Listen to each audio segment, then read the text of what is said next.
The comments made by President Russell M. Nelson in the October General Conference are exciting. Oh, absolutely electrifying. Let me guess. Another logo tweak that looks like a fifth grader made it in Microsoft Paint? Or maybe he's doubling down on his lifelong campaign to get rid of the word Mormon from public memory. You know, despite the church owning half the internet with Mormon branding? Or wait, is it another wave of multi-million-dollar esoteric castles being dropped into rural jungles or deserts where there's like 12 members who show up on a given day? Yes, that must be it. Let the excitement commence. He says, "Do you see what is happening right before your eyes?" Yes, I do. I see the church stockpiling obscene amounts of money while pretending to be a beacon of generosity. I see sexual abuse scandals being quietly buried instead of transparently addressed. I see a supposed global religion with all the worldwide impact of a BYU devotional live stream. So yes, I see it all.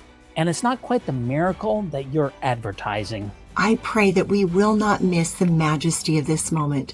The Lord is indeed hastening his work, and I can attest to that prophecy. Oh, right, because nothing screams majesty like bureaucratic press releases and millions of dollars of real estate acquisitions disguised as divine imperatives. First of all, prayer is a cosmic voicemail that has absolutely no return call. Second, hastening the work sounds impressive until you realize it's just more temple construction and vague platitudes. And prophecy? Well, show me a date, a place, a single verifiable specific prophecy by a current senior Mormon church leader. What you're offering isn't prophecy. It's religious Mad Libs dressed up in a prophetic cosplay. I see this hastening daily. Why, of course you do. That's cute. But apocalyptic maniacal urgency is a core feature, not a bug. End times cults have been revving this engine for centuries. Jesus reportedly said that he'd be back soon in the New Testament, like, first century soon, but 2 millennia later, and still nothing but a celestial silence. If Jesus was a FedEx package, you'd be demanding a refund. And spoiler alert, the Mormon Jesus is not stuck in traffic. He's just not coming. The service of our local members within our communities is that stone rolling forth and influencing all those around them through Christ-like love. Stone rolling forth?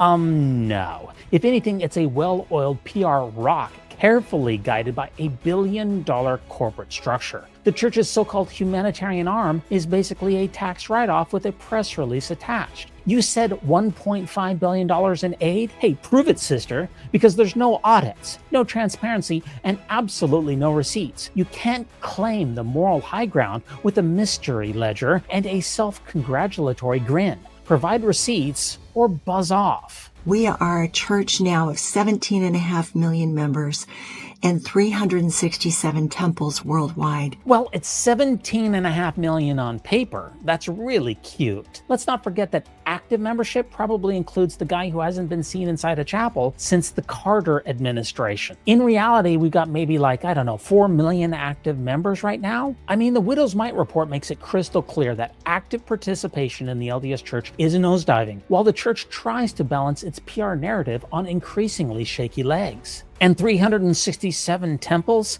Congrats! You built hundreds of celestial gift shops to perform esoteric, quasi-Masonic rites for Adolf Hitler and Genghis Khan. That's some legacy. This is a majestic moment as we witness this hastening. Majestic? Only if you think majestic means a group of aging bureaucrats cosplaying as seers while managing a multi-billion-dollar clandestine illegal hedge fund. The only thing hastening is the church's credibility running off a cliff while Nelson and his cabal of blood-sucking attorneys and greedy real estate moguls pretend to channel the divine in between board meetings. But yes, let's all stand in awe as the Mormon industrial complex expands its incredible empire, because nothing says divine revelation like suburban sprawl and illegal fake shell companies.